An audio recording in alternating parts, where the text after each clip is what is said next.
Hello दोस्तों, आज हम लोग प्राचीन भारत के इतिहास का नौवां टॉपिक गुप्त उत्तरकाल और वर्धन वंश, जिसका टाइम पीरियड है 647 ईस्वी तक के सभी 50 प्लस महत्वपूर्ण एमसीक्यू को लगाएंगे। तो अगर आपने पहले के एमसीक्यू को नहीं देखा है तो आप प्ले लिस्ट में जाकर उसे देख सकते हैं। तो चलिए शुरू करते हैं आज का 9 टॉपिक। तो आज का पहला क्वेश्चन है, थानेश्वर में वर्धन वंश पुष्पभूति वंश की स्थापना किसने की? तो इसका आंसर है ऑप्शन सी, पुष्पभूति वर्धन ने की थी वर्धन वंश की स्थापना। दूसरे में एक तरफ सूची में राज्य दिया है, दूसरी तरफ की सूची में राजधानी दी है, तो इसको चलिए मैच करते हैं। तो वर्धन की राजधानी थानेश्वर थी, मौखरी की राजधानी थी कन्नौज, और वाकाटक की राजधानी थी पुरिका, और मैत्रक की राजधानी थी वल्लभी, इसलिए ऑप्शन ए सही है। सेकंड भी मैच करने वाला है, एक तरफ राजवंश है उसको आप मैच करिए आराम से, वीडियो को रोककर आप पहले खुद मैच कर लीजिए। इसका आंसर है ऑप्शन बी। तो वर्धन का संबंध है पुष्प शक्ति से, और मौखरी का संबंध है विंध्य शक्ति से, और वाकाटक का संबंध है ईशान वर्मा से, और मैत्रक का संबंध है भटार्क से। नेक्स्ट क्वेश्चन है, कदम्ब राज्य की स्थापना मयूर शर्मन ने की थी। तो जो कदम्ब राज्य था उसकी स्थापना मयूर शर्मन ने की थी। उसने अपनी राजधानी बनाई। तो ये पूछ रहा है कि जो मयूर शर्मन है जिन्होंने कदम्ब राज्य की स्थापना की थी, उन्होंने अपनी राजधानी किसको बनाई थी? तो इसका आंसर है ऑप्शन सी, वैजयंती या वनवासी को। पांचवा क्वेश्चन है, निम्नलिखित में से वह अंतिम बौद्ध राजा कौन था जो संस्कृत का महान विद्वान और लेखक था? मोस्ट इंपॉर्टेंट ये क्वेश्चन है, इसको आप डबल स्टार में कर लीजिए। इसका आंसर है ऑप्शन डी, हर्षवर्धन थे, जो संस्कृत के महान विद्वान और लेखक भी थे। हर्ष चरित्र किसके द्वारा लिखी गई है? तो हर्ष चरित्र के रचयिता हैं बाण भट्ट, ऑप्शन बी सही है। हर्षवर्धन के समय में कौन सा चीनी यात्री भारत आया था? तो इसका आंसर है वेन एक मिनट, हर्षवर्धन के समय में भारत आए थे, option D when song, option D वाला सही है। चालुक्य राज पुलकेशिन द्वितीय को किसने पराजित किया था? तो इसका आंसर है ऑप्शन बी, नरसिंह वर्मन प्रथम ने चालुक्य राजा पुलकेशिन द्वितीय को पराजित किया था। किस व्यक्ति को द्वितीय अशोक कहा गया या कहा जाता है? तो इसका आंसर है हर्षवर्धन को द्वितीय अशोक कहा जाता है। बाणभट्ट किस सम्राट के राज दरबारी कवि थे? तो इसका आंसर है ऑप्शन सी, हर्षवर्धन के राज दरबारी थे बाणभट्ट। हर्षवर्धन एवं पुलकेशिन द्वितीय के मध्य संघर्ष की जानकारी कहाँ से मिलती है?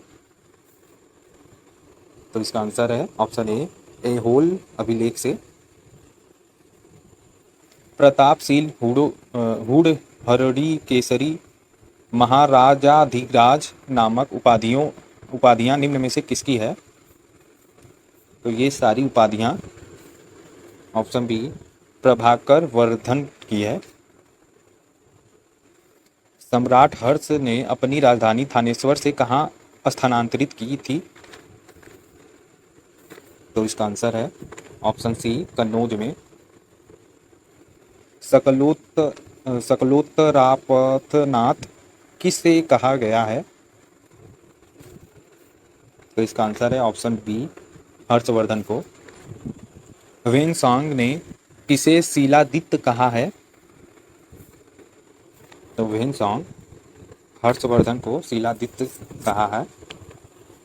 गुप्त वंश के ह्रास के पश्चात उत्तर भारत में बड़े भाग का पुनर्गठन किसने किया? तो इसका आंसर है ऑप्शन सी, हर्षवर्धन। ये भी डबल स्टार वाला क्वेश्चन है। बंगाल का कौन सा शासक हर्ष का समकालीन था? तो इसका आंसर है ऑप्शन ए, शशांक, और ये वही शशांक है जिन्होंने बोधि वृक्ष को कटवा दिया था। तो इसको भी आप लोग एक्स्ट्रा फैक्ट में याद रखिए थे। 18वां क्वेश्चन है, चालुक्य शासक पुलकेशिन द्वितीय ने किस नदी के किनारे हर्षवर्धन को परास्त किया था? मोस्ट इंपॉर्टेंट ये भी क्वेश्चन है। नर्मदा नदी के किनारे पुलकेशिन द्वितीय ने हर्षवर्धन को हराया था। हर्षवर्धन के शासनकाल में उत्तर भारत का सबसे महत्वपूर्ण शहर कौन सा था? तो इसका आंसर है ऑप्शन सी, कन्नौज था, जो उत्तर प्रदेश में स्थित है। एक मिनट, हाँ ठीक है। हर्ष की जीवनी किसने लिखी? तो इसका आंसर है ऑप्शन बी, बाणभट्ट ने हर्ष चरित्र या हर्ष की जीवनी लिखी थी। नेक्स्ट क्वेश्चन है, हर्षवर्धन अपनी धार्मिक सभा कहाँ किया करता था? तो इसका आंसर है ऑप्शन बी, प्रयाग में। वर्धन वंश की राजधानी थानेश्वर किस प्रदेश में स्थित है? तो इसका आंसर है हरियाणा में स्थित है थानेश्वर। हर्षवर्धन की बहन राजश्री का विवाह किसके साथ हुआ था?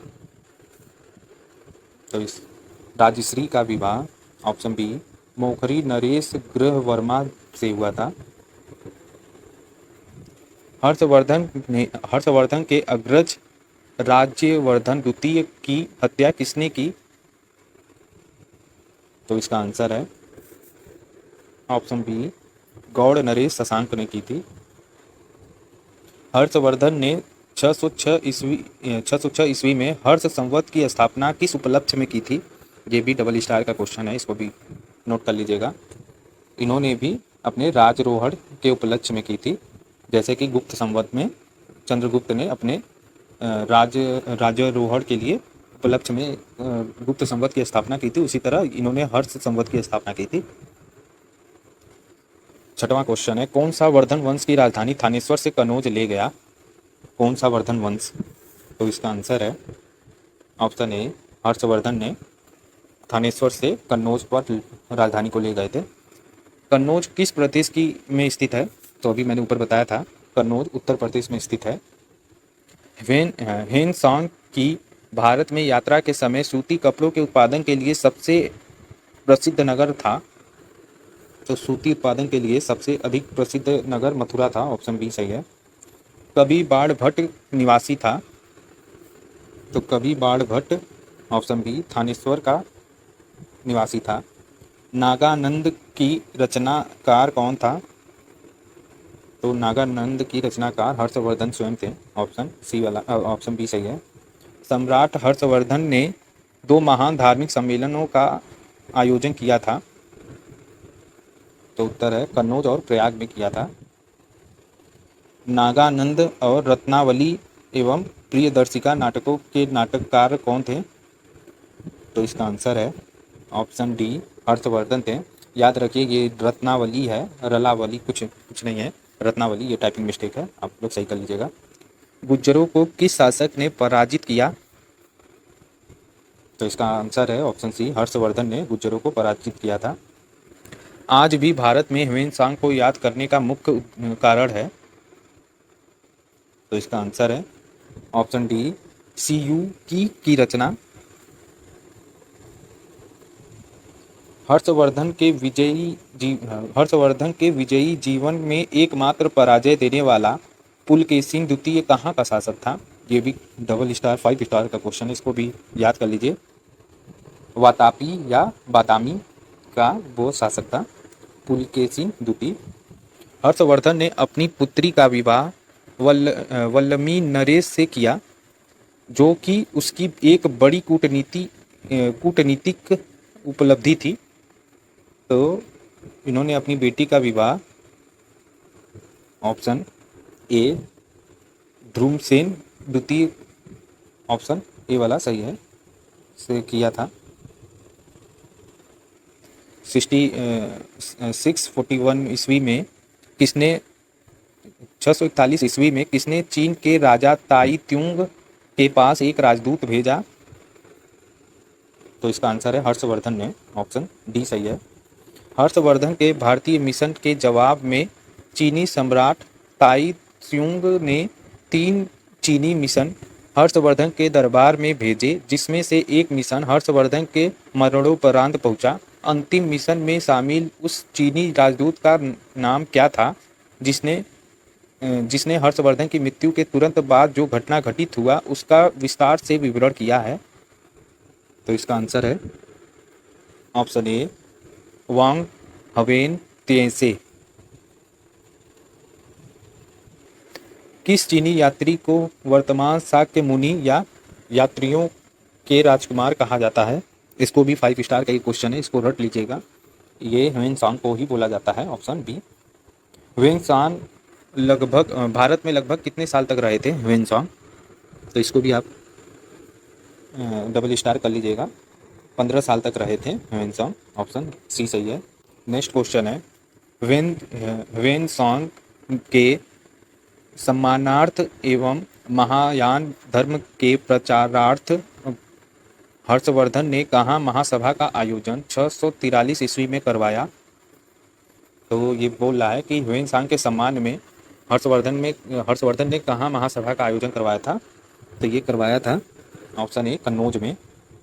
कुंभ मेला को आरंभ करने का श्रेय किसे दिया जाता है? तो याद रखिए, कुंभ मेले को आरंभ करने का श्रेय हर्षवर्धन को ही दिया जाता है, ऑप्शन सी सही है।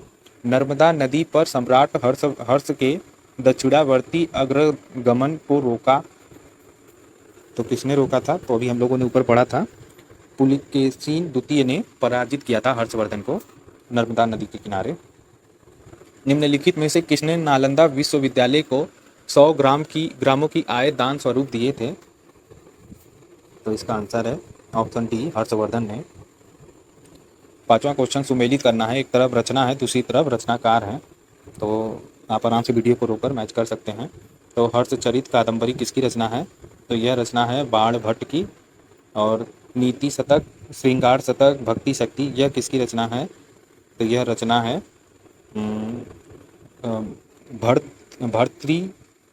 भर्तृहरि की रचना है ये। और सूर्य शतक, ये किसकी रचना है? तो सूर्य शतक मयूर की रचना है, ऑप्शन ए वाला सही है। आप लोग मैच कर लीजिएगा आराम से। और प्रियदर्शी, रत्नावली, नागानंद, ये तो अभी हम लोगों ने ऊपर देखा है, हर्षवर्धन की रचना है। निम्नलिखित में से कौन हर्षवर्धन के दरबार से संबंध नहीं है? तो किसका संबंध हर्षवर्धन के दरबार से नहीं है? तो ऑप्शन बी कालिदास का संबंध हर्षवर्धन के दरबार से नहीं है। 7वां क्वेश्चन है, एक तरफ कथन और कारण दिया है, तो आप मैच कर लीजिएगा। तो हर्षवर्धन ने किसी नवीन शासन प्रणाली को जन्म दिया नहीं दिया सॉरी फिर से पढ़ते हैं। हर्षवर्धन ने किसी नवीन शासन प्रणाली को जन्म नहीं दिया, और उसका कारण पूछ रहा है कि हर्षवर्धन ने गुप्त शासन प्रणाली को कुछ संशोधन के लिए अपनाया। तो देखिए, दोनों कथन सही है, लेकिन व्याख्या नहीं करते हैं एक दूसरे की, इसलिए इसका आंसर होगा नहीं, इसका आंसर ऑप्शन ए सही है कि दोनों एक दूसरे की व्याख्या करते हैं। तो आप इसको मैच कर लीजिएगा, सही कर लीजिएगा। सुमेलित, कौन सही सुमेलित है ये बताना है। तो इसका आंसर है ऑप्शन डी, सभी सुमेलित सही है। अवंती हर्षवर्धन का प्रधानमंत्री, और सिंहनाद महासेनापति, और कुंतल सेनापति अश्वसेना, ये तीनों सही है, इसलिए उपयुक्त में से सभी सही होगा। 9वां क्वेश्चन है, ये भी मोस्ट इंपॉर्टेंट है। किसने कहा था कि भारत के लोग गर्म मिजाज के हैं, उन्हें जल्दी गुस्सा आता है परंतु ईमानदार होते हैं, भारतीय स्वच्छता प्रेमी हैं? तो ये कहा था ह्वेनसांग ने, ऑप्शन सी। अग्रहार का अर्थ है, तो अग्रहार का अर्थ है ऑप्शन ए ब्राह्मणों को दिया जाने वाला कर मुक्त भूमि अनुदान। घटी यंत्र, तुला यंत्र का उपयोग होता था, तो इसका आंसर है ऑप्शन बी खेत की सिंचाई के लिए। दक्षिण भारत के संदर्भ में एरीपत्ती का अर्थ था, तो एरीपत्ती का अर्थ था जलाशय की भूमि। हर्षवर्धन के काल में भू राजस्व की सीमा थी, तो इसका आंसर है ऑप्शन बी 1/6 से 1/10 तक। लास्ट क्वेश्चन आज का, मौखरी शासक की राजधानी थी, तो ये भी ऊपर हम लोगों ने किया है, मौखरी शासक की राजधानी कन्नौज थी। तो यही था आज का 9वां टॉपिक। अगर आपको ये सारे एमसीक्यू के लेवल अच्छे लगे हों तो प्लीज़ मेरे चैनल को सब्सक्राइब करिए, ताकि मैं और भी सब्जेक्ट के टॉपिक वाइज सीरीज़ को चला सकूं। Thank you.